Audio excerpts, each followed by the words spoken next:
Ladies and gentlemen, thank you so much for joining us once again on the Worship Harvest Worship Resources.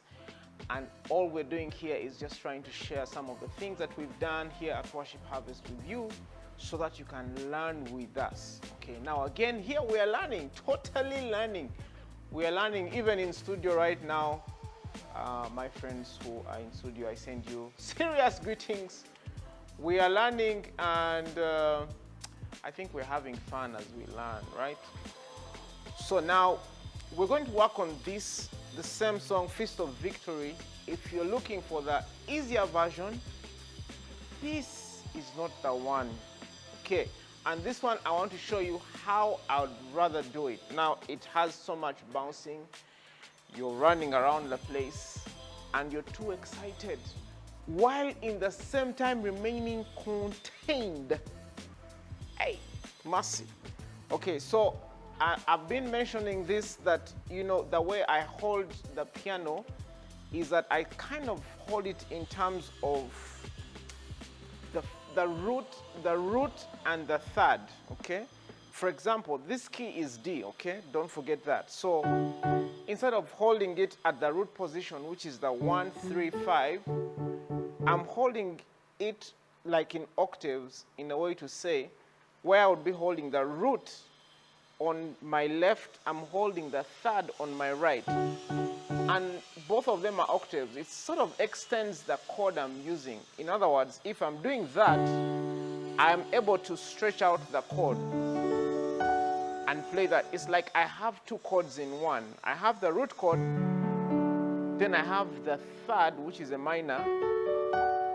So it's like the chord started from the left here all the way to the right, which is some kind of gibberish. But please blame it on Pastor Paulo. He's the one who taught me this. Shout out to Pastor Paulo. Yeah. Why did you teach me this? Why? Anyway, so this is, and it's so cool. It's so cool because your sound on the keyboard is going to be really spread, okay? Now, I can go up and down the scale like that because I'm going to do this.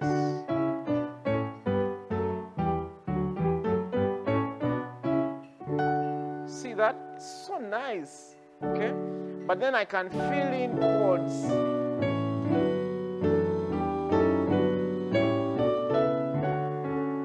Yeah, I can fill in chords as I go and just beautify. One of these days, I will show you a little bit on building chords and so on. All right. The key is D. I'll show you from the intro. So yes, we do.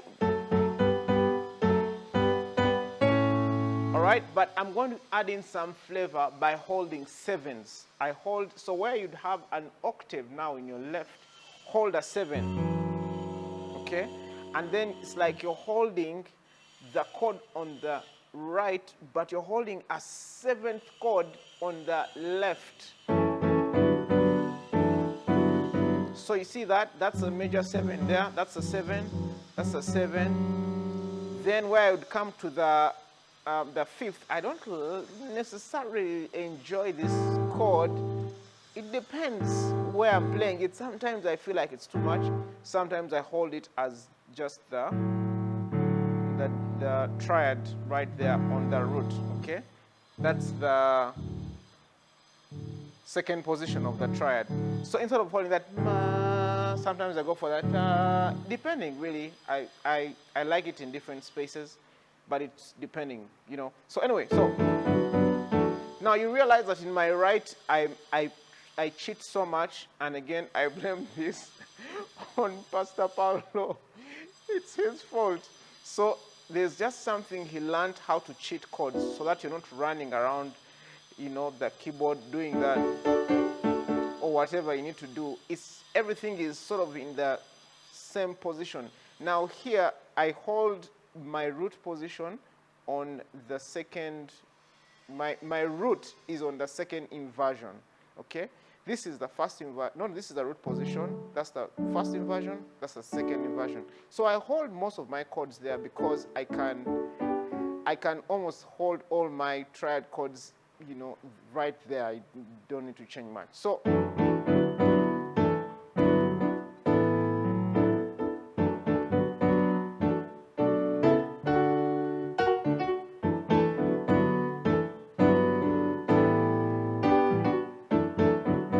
how that came in? Yeah, it's like a cornucopia of chords. Woo, I felt that. My goodness. Because it's like you're holding a 5, but then you have a 7. Then here you also have like a major 7 in a way of the 4.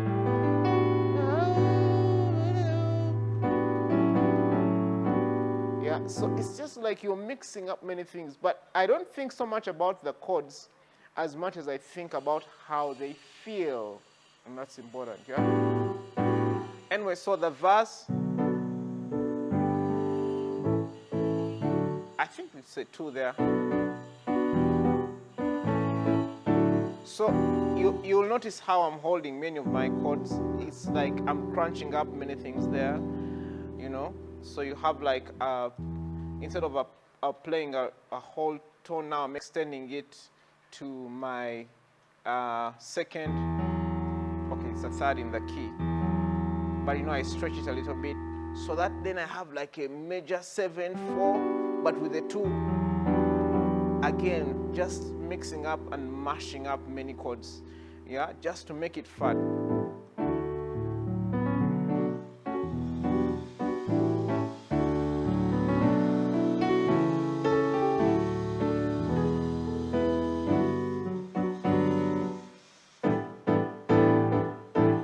Okay, so 2 things, maybe 3. How I hold the chord, and then how I add up more chords in there. Instead of playing the triad, I'm playing maybe a whole octave in there. Then I add some other notes in there, depending, yeah, on what's happening on. Okay. Okay, so what's happening there? Then the 3rd thing is the punching, the rhythm of the song.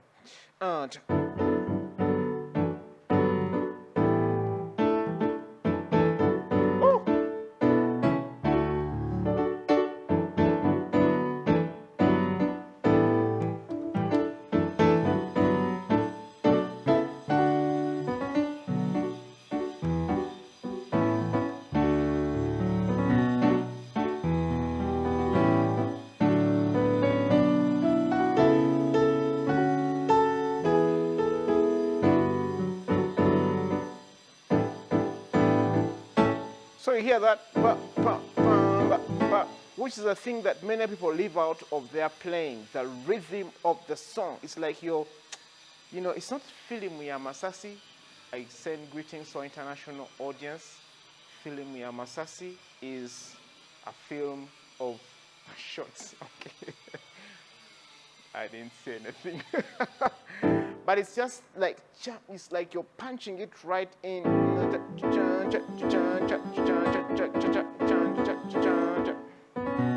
So this is a fist of the